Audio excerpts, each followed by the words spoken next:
Nedá se nic dělat, ale za vítězným projektem kategorie mládež budeme muset pěšky. Do rezervace nesmí ani moje reportážní vozidlo.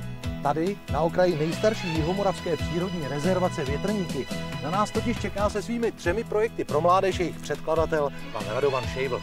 Prvním z projektů je virtuální univerzita. Studenti mi často píšou, že za týden našeho putování poznali mnohem víc než za 5 roků ve škole.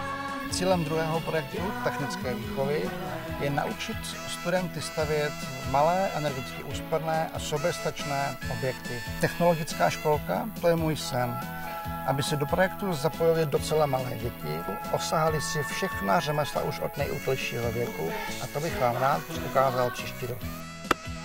Tohle, přátelé, technická výchova v praxi. Budeme držet palce a určitě se za rok zase rádi přijedeme podívat.